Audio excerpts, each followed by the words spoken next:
Саламатсыздар ма, қалдарыңыз қалай? Бүгін біз каналымызда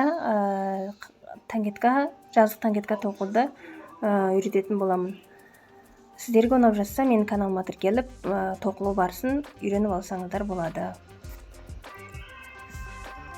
Онда кеттік. Мұқият қарап үйреніп алуларыңызды сұраймын. Бұл тоқылу барысы өте оңай. Тек қана қолымызбен тоқып отырамыз. Ешқандай бұл жақта ілмек біздің қажеті жоқ. Тек қана қолымызбен тоқсақ болды.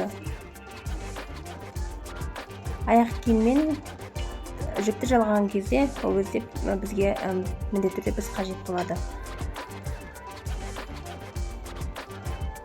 Сосын мен өз басым жіңішке жіппен тоққанды анша ұната бермеймін. Осындай жуанырақ жіптермен тоққан өзіме ұнайды. Әрі тез, әрі әдемі көрінеді. Сондықтан сіздерге де солай кеңес беремін. Жуан жіппен тіксеңіздер, тоқсаңыздар тез болады. Жіңішке жіппен кішкене жұмысы көбірек болады. Ұсақ жасайтын жұмыстарда өте көп. Сондықтан жуан жіппен тоқуларыңызға кеңес беремін. Бұл таңгеткада қолданатын жібіміз жуан, мықты, әрі әдемі тас жіптер. Бұлайша жібек жіп деп айтуға болады. Жібек жіп деп айтамыз кейбір кісілер. Осындай әдемі жібек жіптермен әдемі аяқ киім тоқуға болады. Тоқылу барысы өте оңай, тез үйреніп алуға болады.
мінекей өзімізге әдемі танкеткамызды тоқып бітірейін деп қалдық.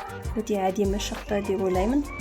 Сіздерге ұнаса, өздеріңізге осындай әдемі әрі оңай әрі тез танкетканы тоқып алсаңыздар болады.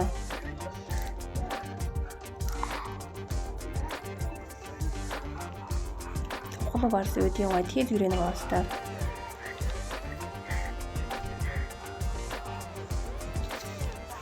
Артық жерлері болса, қазір артық жерлері шығады, содан артық жерлерін кесіп тастаймыз. Кесіп шықпайтындай етіп жапсырамыз.